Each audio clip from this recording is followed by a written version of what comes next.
네, 고맙습니다. 우리 지휘 맡은 이은지 지휘자께서 미국에 동생이 있는데 가족들 전체가 2주간 동생 집에 방문하는 것 때문에 우리 솔리스트 맡고 있는 우리 형제가 오늘 지휘를 했거든요.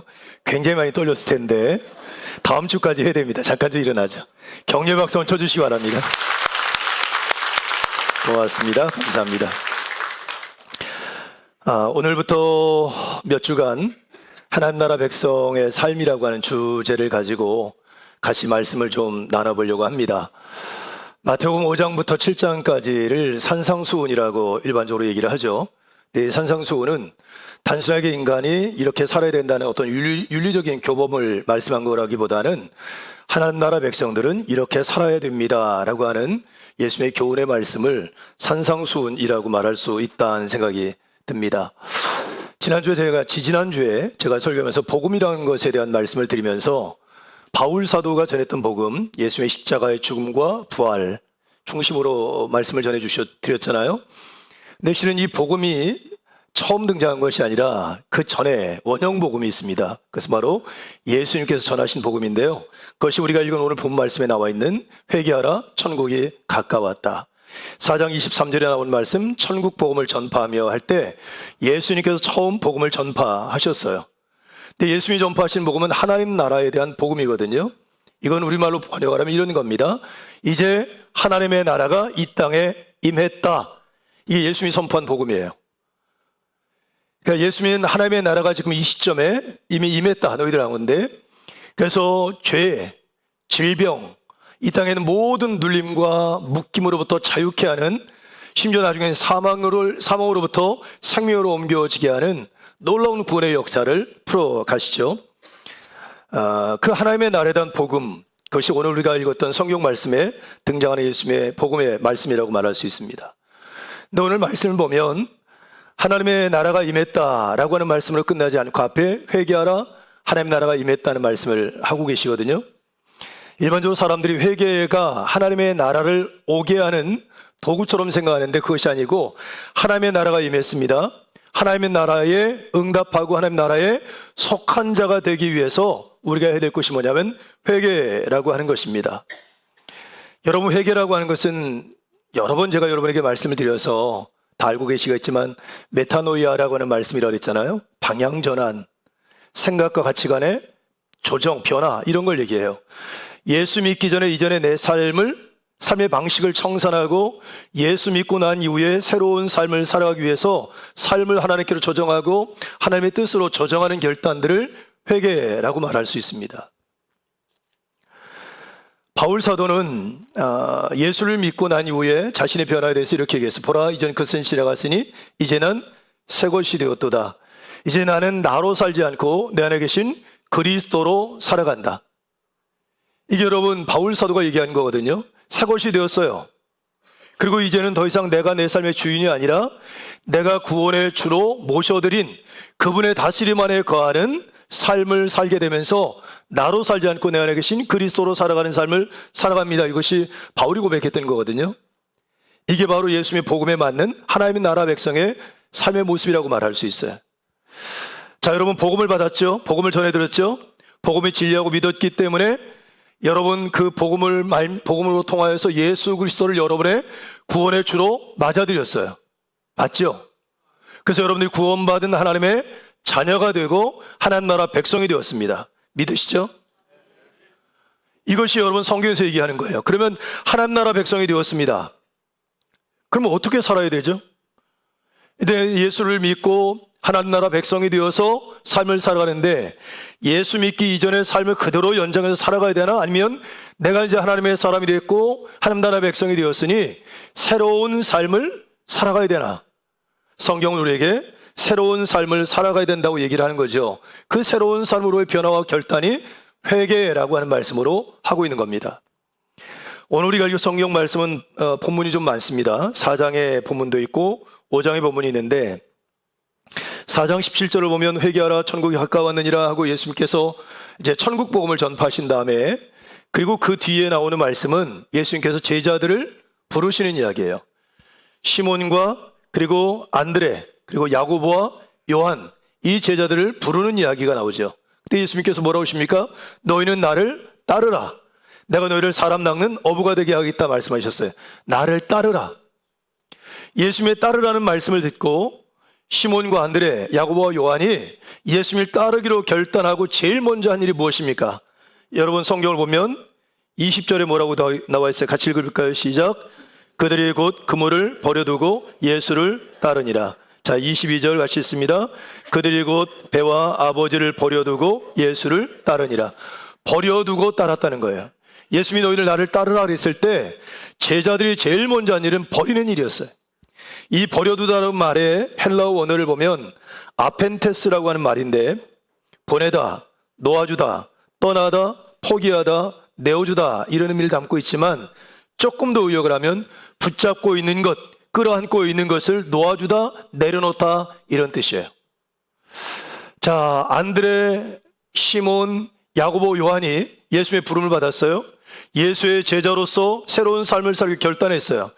제일 먼저 한 일은 예수의 제자로 살아가기 위해서 불필요한 것들, 걸림돌 되는 것들, 장애물 되는 것들, 어울리지 않는 것들을 제일 먼저 뭐예요? 내려놓은 거예요. 손에 쥐고 있던 것, 끌어안고 있던 것, 그걸 다 내려놨다는 거예요. 이게 첫 번째 선제예요. 이것이 뭐냐면 회개하라, 천국이 가깝다 할 때 회개하라는 말씀과 내려두다라고 하는 말은 같은 동의어로 같은 의미를 갖고 있는 단어로 이해해도 괜찮다고 생각이 듭니다. 그런 면에서 여러분, 우리가 하나님 나라 백성이 되었습니다. 하나님 나라 백성다운 삶을 새롭게 시작하기 위해서 우리 지금 현재의 삶의 자리에서 돌아서는 새롭게 변화되는 삶을 결단하는 믿음의 용기가 필요하다고 말할 수 있죠. 그런 의미에서 여러분, 그러면 어떻게 우리가 하나님 나라 백성으로 삶을 살아야 되나? 예수님이 그러셨죠. 하나님 나라 복음을 전하시고 제자들을 부르셨어요. 백성으로, 자녀로, 제자로 부르셨어요. 그리고 나서 그들이 어떤 삶을 살아야 되는지에 대해서 말씀하신 것이 마태복음 7장부터 시작하는 5장부터 7장까지 이어지는 산상수훈의 말씀이에요.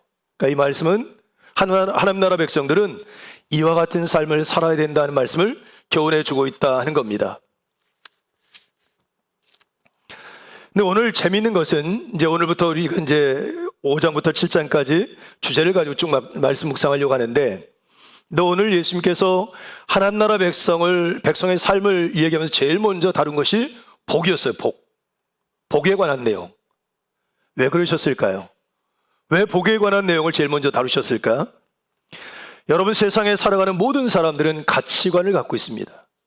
가치관이 없는 사람은 아무도 없습니다.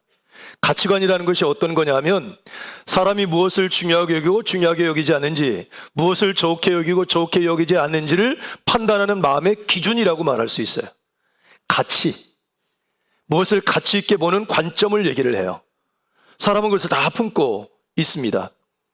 그래서 무엇인가를 선택하고 무엇인가를 판단하고 행동할 때 보이지 않는 나침판과 같은 역할을 하는 것이 가치관이고요. 이 가치관은 단순한 어떤 취향이 아니고 그 사람 삶 전체를 이끌어가는 신념 체계라고 말할 수 있어요. 그런데 그 사람의 가치관이 어떤지를 제일 잘 알 수 있는 아주 바로미터가 하나 있습니다. 그게 뭔지 아세요? 그 사람이 추구하는 복이 무엇인지 그 복의 내용을 보면 그 사람이 어떤 것에 가치를 두고 살아가는 사람인지를 찾아낼 수 있습니다. 예를 들면 돈을 최고의 가치로 여기는 사람이 있습니다. 돈을 최고의 가치로. 이 사람은 돈벼락 맞는 게 복이에요. 물질적인 풍요를 누리는 것이 복이라고 여기고 살아요. 그 복을 얻기 위해 살겠죠? 여러분, 성공을 최고의 가치로 여기는 사람은 여러분 명예, 성공이라고 하는 성취 이런 것을 최고의 복으로 여기고 살아갈 겁니다. 관계를 중요한 가치로 여기는 사람은 사랑, 가족 이런 것들이 풍요로운 것을 복이라고 여기겠죠. 신앙을 최고의 가치로 여기는 사람은 하나님과 동행하는 삶이 복이라고 여길 겁니다. 다른 말로 표현하면 그 사람이 어떤 복을 얻길 원하는지를 보면 그 사람이 가치관을 알 수 있고 그 사람이 무엇을 가치 있게 여기고 중요하게 여기는지를 알 수 있다고 하는 거죠. 자, 그렇다면 예수님께서 왜 하나님 나라 백성들의 삶을 이야기하면서 제일 첫 번째 왜 복에 관한 내용으로부터 시작했을까? 근데 한마디로 말하면 우리의 가치관, 지금까지 우리가 예수 믿기 이전에 가졌던 가치관, 무엇을 소중하게 여기고 중요하게 여겼는지 우리가 가지고 있는 그 가치관을 새롭게 하나님 나라에 합당한 것으로 바꿔가기 위해서 여러분, 복에 관한, 팔복에 관한 내용을 통해서 복이라고 하는 부분을 다뤘다라고 말할 수 있습니다. 예수님 시대에 유대 사람들은 무엇을 복이라고 여겼나, 무엇을 가장 가치 있게 여겼냐면 건강, 부, 자녀들이 많은 것, 사회적 명예, 그리고 로마 사람들부터, 로마의 압제로부터 벗어나는 것, 이것을 가치 있게 여겼고요, 그것을 누리는 사람을 복이 있다고 얘기했어요. 그리고 예수님 시대의 로마 시대, AD 1세기부터 2세기까지 로마 사람들은 무엇을 가치 있게 여기고 무엇을 복이라고 여겼나? 부, 명예, 그리고 권력, 사회적 지위, 가문의 영광, 그리고 안락한 삶, 이것을 최고의 가치로 여기고 그것을 누리는 사람을 복 있는 사람, 복 받은 사람이라고 얘기를 했다는 거예요.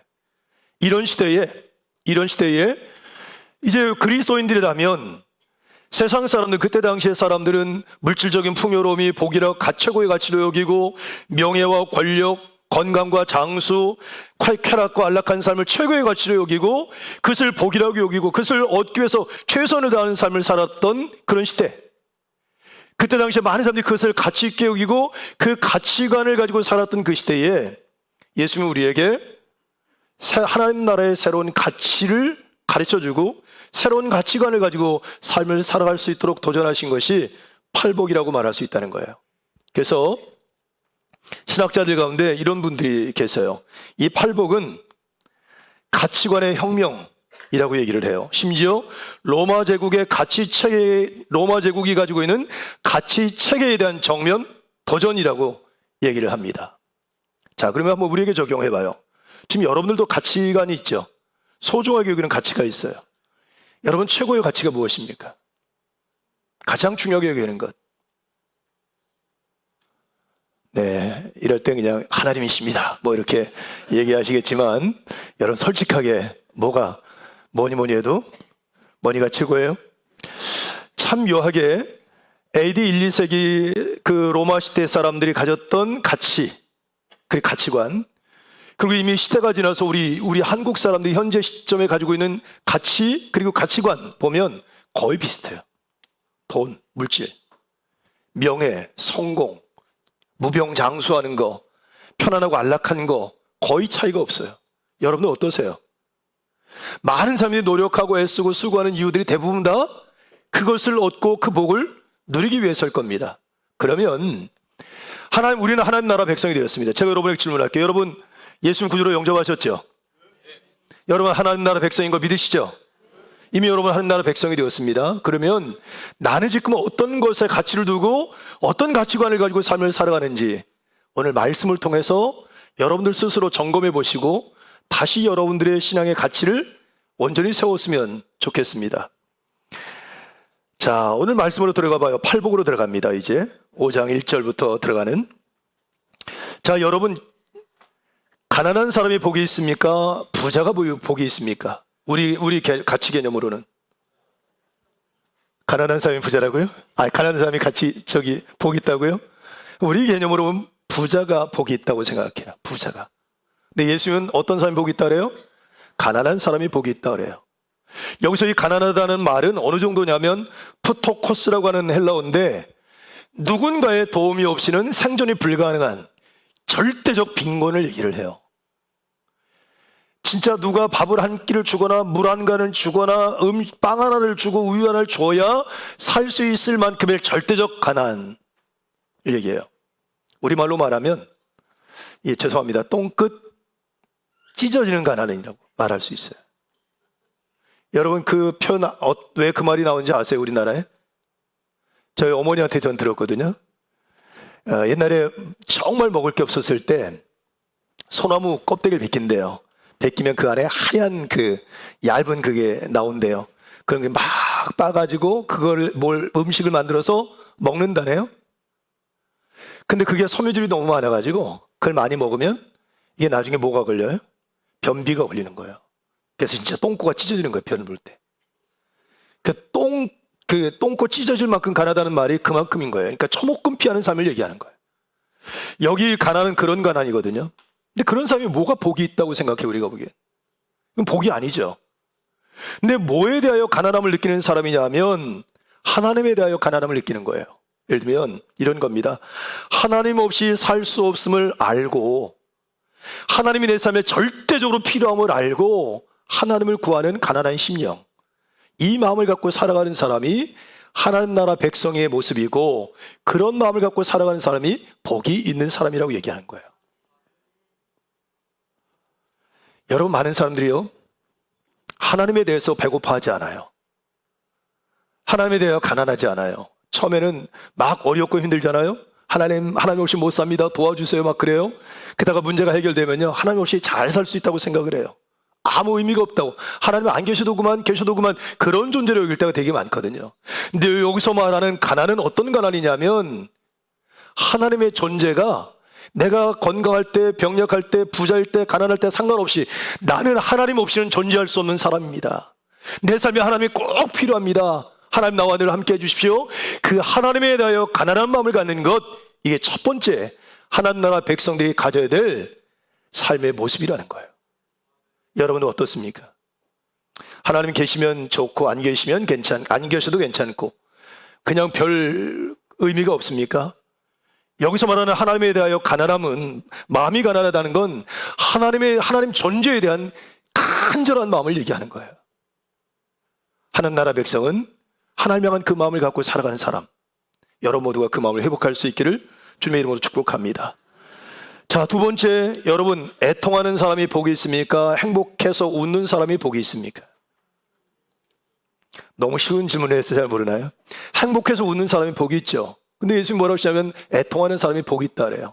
이 애통은 어떤 애통이냐면 사랑하는 사람과 사별해서 헤어졌을 때 느끼는 통곡하며 우는 애통을 얘기를 해요. 자, 막 몸부림치면서 막 엉엉 우는 그런 애통. 저는 우리 교우들 아시겠습니다만 우리 장인 장모께서 같은 날 교통사고로 별세하셨거든요. 장모님은 조금 더 이제 계시다가 별세하셨지만 그렇게 한순간에 가셨어요. 그때 제 아내가 소식을 듣고 그냥 주저앉아서 막 어마어마하게 울었어요. 그리고 저한테 여보 나 고아됐어 막 벌벌벌 떨면서 울더라고요. 근데 그 마음을 아시겠어요? 여기가 애통이 그런 애통이에요. 근데 우리가 생각하기에 그런 애통함을 갖는 삶에 뭐가 복이 있어요? 그게 행복해서 웃고 즐거워하는 게 복이 있지. 근데 예수님 뭐라 하느냐면 그렇게 애통하는 사람이 복이 있다는 거예요. 근데 뭐에 대한 애통함이냐? 내가 죄인인 것에 대한 애통함. 세상이 하나님 없이 살아가는, 세상 앞에 하나님 앞에 불의하게 살아가는 세상을 보고 슬퍼하는 애통을 얘기를 해요. 여러분 자신에 대한 애통이 있습니까? 하나님 말씀대로 살지 못한 것에 대한, 하나님 뜻대로 살아가지 못하는 여러분 자신에 대한 좀 애통과 슬픔이 좀 있으신가요? 그 애통함이에요. 하나님 나라 백성들이라고 해서 여러분 하나님 말씀대로 살아가는데 매일매일 승리하는 사람이 어디 있습니까? 제가 여러분에게 이제 한번 설교하면서 그 얘기했잖아요. 저는 스스로 이 애통함이 되게 많은데 저 스스로 그럴 때가 있어요. 야, 모기스 너는 정말 형편없는 놈이다. 네가 어떻게 목사가 될 수 있냐? 그런 거 하나 이해 못하고 그런 거 하나 참고 견뎌내지 못하고 어떻게 목사가 될 수 있어? 너 목사 정말 자격이 없다. 이럴 때가 정말 많아요. 애통할 때. 여러분 살다가 보면 말씀과 믿음 안에 서야 되는데 실족할 때가 있고 흔들릴 때가 있잖아요. 그럴 때 느끼는 애통함이에요. 야, 내가 이거밖에 안 되나? 내가 더 열심을 내야 되는데 왜 이러지? 하고 스스로를 보면서 그 자신의 모습을 애통해 하는 거. 하나님 나라 백성은 바로 그런 심령을 가진 사람이라는 거예요. 어떤 사람은 죄를 짓고 부유하게 살아가면서 떳떳해요. 아무런 부끄러움이 없어요. 당당해요. 그게 아니라 하나님 앞에서 꼬라함대고 하나님 앞에서 밝게 비춰진 내 모습을 보면서 스스로 부끄러워하고 그런 모습을 애통해하는 삶을 살아가는 존재가 하나님 나라 백성의 두 번째 모습이라는 거예요. 그래서 여러분 우리가 뭐가 필요해요? 은혜가 필요한 거예요. 나 같은 사람이 어떻게 목사가 될 수 있습니까? 그런데 그런 나를 하나님이 사용하세요. 그게 은혜예요, 은혜. 자, 세 번째 뭐라고 그러십니까? 온유한 자가 복이 있다 그래요. 여러분, 온유하다는 게 원어를 보면 야생마가 주인에 의하여 길들여진 상태를 얘기하거든요. 그러니까 힘이 있는데, 능력이 있는데 그 힘을 자기 마음대로 쓰지 않는 거를 얘기해요. 근데 여러분, 우리나라에 유전무죄, 무전유죄. 돈이 있으면 죄가 없고 돈 없으면 죄가 생겨요. 왜? 돈이라는 힘이 있으니까. 이 힘을 쓰면 예를 들면 죄인이 무죄가 되는 경우들이 생기잖아요. 이번에 경찰 자녀가 사람을 죽였는데 아버지 경찰이 그 힘을 써가지고 그걸 무마하려고 했던 일들 아시잖아요. 힘이 있단 말이에요, 힘. 그 힘을 가지고 자기를 위해서 사용하고 문제를 해결하고 길을 열어가면, 야, 저 사람 힘 있고 능력 있는 사람이네. 야, 성공한 사람이야. 사람이 인정을 하죠. 근데 힘이 있는데 그 힘을 사용하지 않아요. 자기 뜻대로. 이게 미련한 거죠. 바보스러운 거죠. 근데 지금 예수님 뭐라 하냐면 그런 사람이 복이 있다는 거예요. 왜? 이거예요. 난 능력이 있어요. 힘이 있어요. 그런데 나의 주인 되시는 그분이 내 주인이 되시기 때문에 내 마음대로 쓰지 않고 누구 뜻대로? 그분의 뜻대로 사용하는 삶. 이게 온유예요, 온유. 우리나라 제미 교포 가운데 찰리 신이라고 하는 분이 계세요. 아마 여러분들 가운데 아는 분이 계실 텐데, 이분은 그 프랜차이즈 사업을 해서 크게 성공한 분인데, 찰리스 스테이크, 그 다음에 비빔밥 뭐 이런 메이커를 만들어내서 미국에서 큰 성공을 이룬 분이세요. 크리스찬이고요. 근데 이분이 간증을 하는데 이런 얘기를 합니다. 13살 때 아버지하고 어머니가 이혼을 해서 엄마가 누나랑 자기를 데리고 미국으로 도망치듯 이민을 간 거예요. 이민을 가서 이제 병원에서 청소를 하면서 두 아이를 키웠으니 얼마나 가난하고 힘들었겠습니까? 근데 이 어린아이 찰린 신이 다 견딜 수 있었는데, 예를 들면 가난해서 배고픈 거, 가난해서 여러 가지 어려운 건 다 견딜 수 있었는데 딱 한 가지 못 견디는 게 있었대요. 그게 뭐냐면 이제 한인 공동체 또 한인 교회를 다니는데 그 한국 사람들이 엄마랑 누나가 가난하다고 돈도 없다고 무시하고 함부로 대하는 걸 보면서 견딜 수 없는 분노가 생긴 거예요. 그래서 그때 이 꽉 깨물고 결심했대요. 내가 돈 벌어서 부자 돼서 우리 엄마, 우리 누나 함부로 대하지 못하도록 해야 되겠다. 이 꽉 깨물은 거예요. 그리고 이제 성장해 가다가 그가 이제 10대 후반 정도에 교회에서 기도하는 가운데 하나님의 임재를 경험해요. 그러니까 귀로 보고만 듣던 하나님을 눈으로 보면서 이제 정말 하나님 살아계시는구나 하는 경험을 해요. 본인 얘기로는 인생에서 가장 행복했던 시간이라고 얘기를 해요. 하나님을 경험하면서 달라졌어요. 그 전까지 자기가 부자가 되는 목적이 내가 부자 가지고 내가 잘 살면서 날 무시하지 못하게 하고 사람 앞에 떵떵하면서 살 거야, 이런 목적으로 부자가 되려고 했는데, 하나님 만나고 난 다음에 이제 이 사람이 어떻게 기도가 됐냐면, 하나님, 제가 하나님한테 부자 되게 해달라고 그랬는데 다 가져가는 건 좀 죄송하니까 절반만 드릴게요. 50%는 하나님께 드릴 테니까 저를 부자가 되게 해주세요. 그렇게 기도했대요. 그렇게 기도하고 집에 갔는데 마음이 불편하더래. 내가 너무 많이 가져가는 것 같아서. 다시 하나님께 기도했대. 하나님, 절반은 너무했고 60은 하나님께 드리고 40만 내가 쓸게요. 이렇게 기도했대요. 그래도 또 불편하더래. 기도하는 건데 하나님이 감동을 주셔서 뭐라고 기도했냐면, 하나님, 다 하나님께 드리겠습니다. 날 그냥 하나님의 비즈니스맨, 하나님 나라를 위해서 사용하는 비즈니스맨으로 사용하세요. 나 다 드리겠습니다 하고 기도했다는 거예요. 그리고 이분이 정말 사업을 해서 대박을 내서 큰 부자가 됐어요. 그 간증의 얘기 가운데 이런 얘기를 해요. 자기의 두 자녀가 있는데 그 자녀들에게 얘기했대요. 너희들한테 유산 땡전 한 푼 없다. 아이들에게 유산을 하나도 안 주기로 결정했어요. 그리고 자기가 산 어마어마한 대저택이 있는데 그 대저택을 선교단체에 기부했어요.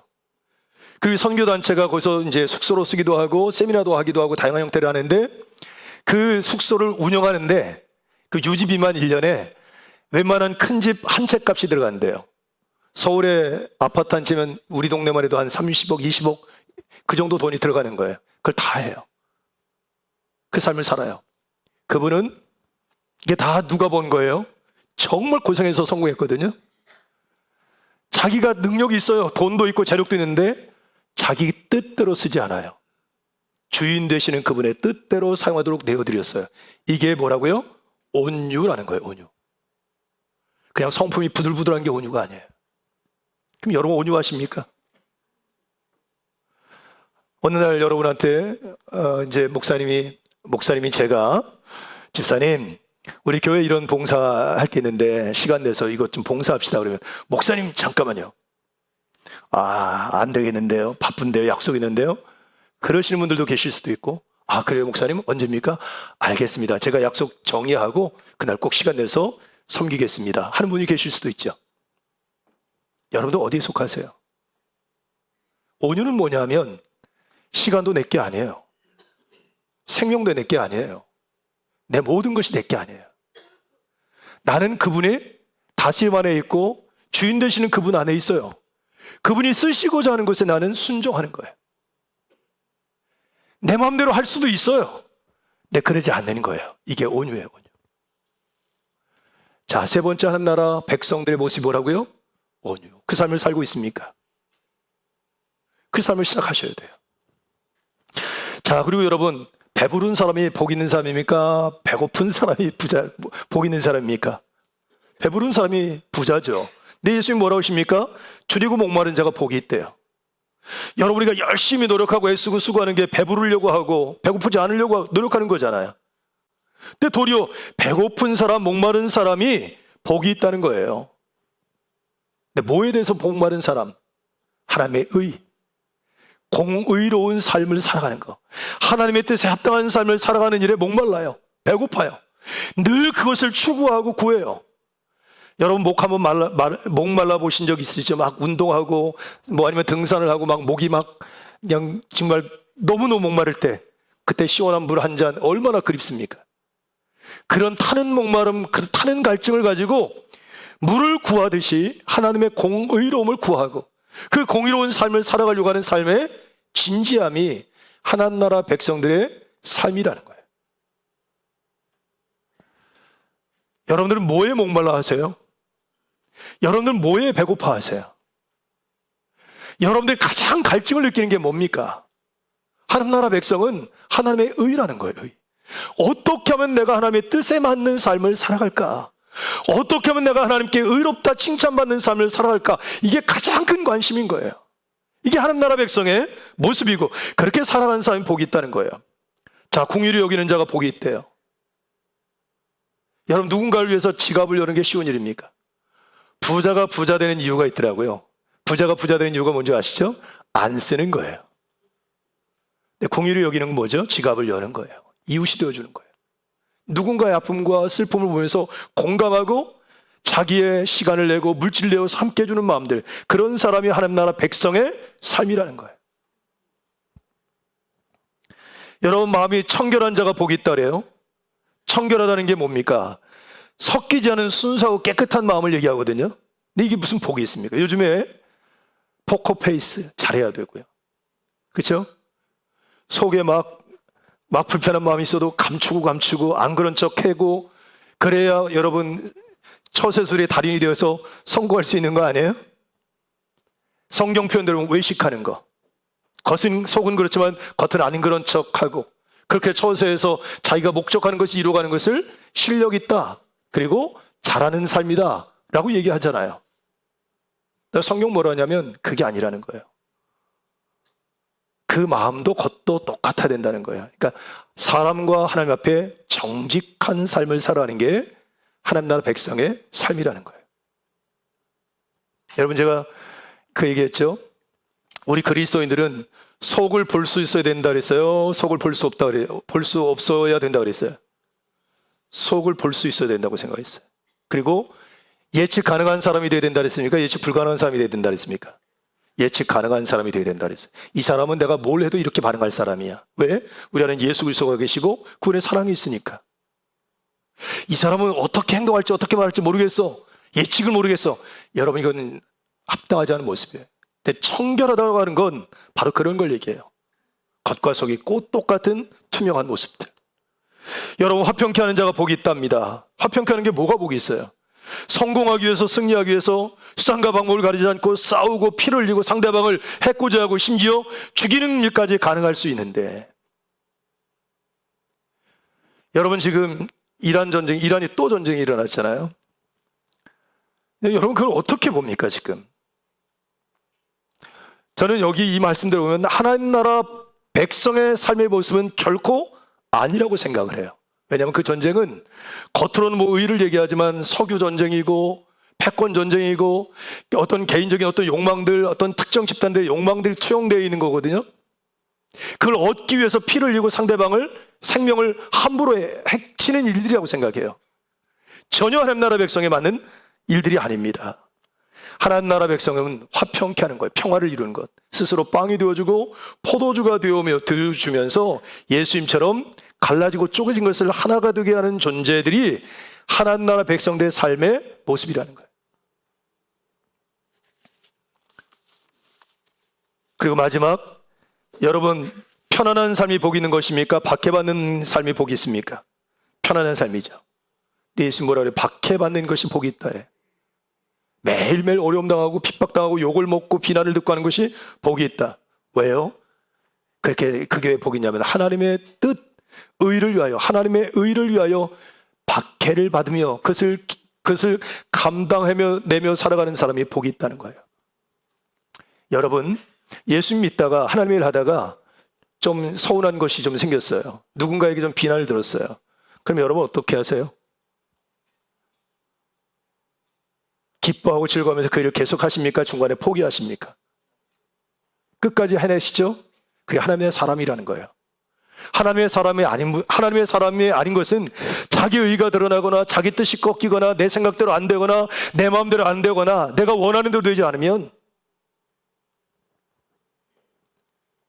하나님의 영광도 상관없이 그 일을 안 하거나 방해를 놓거나 또 하나님의 뜻을 꺾어버리는 일들을 행할 수도 있는 거죠. 하나님 나라 백성의 삶은 바로 이와 같은 거다라는 얘기하고 있습니다. 저는 우리 교우들이 지금 제가 쭉 말씀을 드렸는데 다 알고 계신 말씀이니까 여러분에게 적용해 보셨으면 좋겠어요. 나는 지금 어떤 가치를 추구하고 살고 있나? 세상적인 가치를 추구하며 살고 있나? 아니면 지금 예수님이 8개 하나님 백성이라면 이렇게 삶을 살아야 됩니다 하고 8가지를 얘기했는데 그 가치 기준을 가지고 삶을 살려고 노력하고 있나? 예수님이 복음을 전하면서 많은 사람들 만나요. 그 중에 하나가 세리장 삭개오입니다. 잘 알고 계시죠? 키가 작아서 예수님 만나려고 뽕나무 위로 올라갔는데 예수님 보셨어요. 삭개오야 내려와라. 오늘 내가 내 집에 유하게 되겠다. 그때 삭개오가 감동을 받았어요. 그 뭐라고 얘기합니까? 주님, 제 재산을 팔아서 절반을 예수님 가난한 사람에게 나눠주고 내가 누구에게 불의하게 행해서 피해를 줬거든 그 사람들에게 4배나 되는 것으로 갚아드리겠습니다 하고 고백을 해요. 여러분 세리가 어떤 사람입니까? 그때 당시에 세리는 로마 사람들보다도 유대인들이 더 싫어했던 사람들이에요. 그때 당시에는 세리는 세금 거둘 권리를 나라로부터 사요. 예를 들면 여기 구이동이잖아요. 제가 나라로부터 구이동에 세금 거둘 권한을 예를 들면 100만 원 주고 샀어. 그리고 제가 여기 있는 사람에게 세금을 거둘 수 있어요. 그럼 얼마 정도 내가 이문을 남게 될까요? 한 10배? 한 100배? 고열을 짜는 거죠. 그래서 여러분 유대인들은 로마 사람들보다도 세리들을 더 싫어했어요. 사람 취급하지 않고요. 근데 여러분 삭개오가 왜 세리가 됐겠습니까? 사람들에게 욕을 먹고 비난을 줘도 괜찮아. 나에겐 최고의 가치가 돈이야. 욕을 먹고 돈을 벌더라도 난 돈 버는 걸 선택할 거야. 돈을 최고의 가치로 여기고 돈 버는 삶을 선택한 거 아닙니까? 그랬던 그가 누굴 만나요? 예수님 만나요. 예수님 만나고 나서 자기가 최고의 가치로 여겼던 물질을 어떻게 해요? 팔아서 가난한 사람들에게 나눠주고 지금까지 생각도 못했던 일들이에요. 그리고 내가 누구에게 피해를 줬으면 4배를 갚겠다고 결단을 해요. 가치의 변화가 일어나요? 안 일어나요? 일어났어요. 어마어마한 변화가 일어난 거예요. 여러분 빌립보서 3장 7절부터 9절에 바울이 이런 얘기를 해요. 내가 지금까지 추구했던 소중한 것들을 배설물처럼 여기고 이제 예수 그리스도를 얻고 예수 그리스도 안에서 나타냄을 위하여 이 모든 것들을 배설물로 여긴다. 예수님을 얻고 나타낸다는 건 예수 그리스도 안에서의 하나님 나라 백성으로서의 삶을 살기 위해서 예수 믿기 전에 내가 소중하게 여겼던 모든 것들을 배설물처럼 여기고 내려놓는다고 얘기를 하고 있는 거예요. 뭐의 변화가 일어난 겁니까? 가치의 변화, 가치관의 변화가 일어난 거예요. 제가 여러분에게 질문합니다. 여러분들은 하나님 믿는 하나님의 백성들입니다. 맞으시죠? 그럼 여러분 예수 믿고 난 이후에 여러분의 가치가 달라졌습니까? 여러분의 가치관이 좀 달라졌나요? 내가 소중하게 여기고 중요하게 여기고 그래서 내 인생의 모든 것을 쏟아붓는 것에 대한 방향이 좀 달라졌습니까? 아니면 방향을 좀 틀려고 노력하고 계신가요? 아니면 여전히 예수 믿을 때나 믿지 않을 때나 똑같은 가치 기준을 가지고 삶을 살고 계십니까? 저는 우리 여러분들이 그 가치의 변화가 일어날 수 있기를 축복해요. 우리는 하나님 나라 백성입니다. 하나님 나라에 속한 사람이고요. 땅에 있는 가치가 아니라 하늘에 속한 가치이고 정말 주님께서 하나님 나라 백성들 이렇게 살아야 됩니다는 그 말씀의 가치를 마음판에 새기고 삶의 자리에서 살아가려고 하는 진지함이 여러분 모두에게 있기를 축복합니다. 제가 굉장히 안타깝게 여기는 것 가운데 하나가 지금 성경학교 수련회 진행 중인데 제가 우리 교육자들에게 복을 받아요. 아이들 명단도 받고 참여하지 못하는 아이들은 왜 못하는지도 제가 물어보기도 하거든요. 근데 그중에 많은 아이들이 학원 가는 것 때문에 아니 무슨 연수 가는 것 때문에 참여하지 못한다는 거예요. 그때 마음이 너무 아파요. 세상은요, 학벌 그리고 좋은 직장 이게 최고의 가치예요. 그래서 우리 끊임없이 경쟁해요. 그렇죠? 우린 그런 세상 안에 살고 있단 말이에요. 근데 하나님 나라 백성은 우리에게 이게 최고의 가치가 아니에요. 물론 소중해요. 그러나 이것보다 더 큰 가치는 하나님을 아는 거예요. 하나님 믿는 믿음 안에 삶을 살아가는 거예요. 그리고 믿음을 가지고 자신의 미래를 세워갈 수 있도록 자녀들을 세워가는 게 더 가치 있다는 거예요. 이 가치의 변화가 우리에게 있어야 되는데 그러지 않으니까 매번 판단을 결정할 때마다 믿음이 없는 사람들과 똑같은 판단과 결정을 반복해서 행하고 있다는 거죠. 여러분 새로워지십시다. 우리가 언제까지 이것도 아니고 저것도 아니고 양쪽 양다리 걸치고 살든지 아니면 늘 고백은 하나님 믿는다고 하나님의 백성이라고 말하지만 여전히 세상에 속한 세속적 가치 기준을 가지고 삶을 살아가고 있겠습니까? 기억하십시오. 우리가 그렇게 믿음으로 살아가는 삶이 결코 헛되지 않습니다. 그 믿음을 가지고 오늘 팔복을 통해서 우리에게 주신 말씀 복 있는 사람, 하나님 나라 백성은 이렇게 살아가는 사람들입니다. 바로 여러분들이 바로 그와 같은 분들이 될 수 있기를 주님의 이름으로 축복합니다. 기도하겠습니다.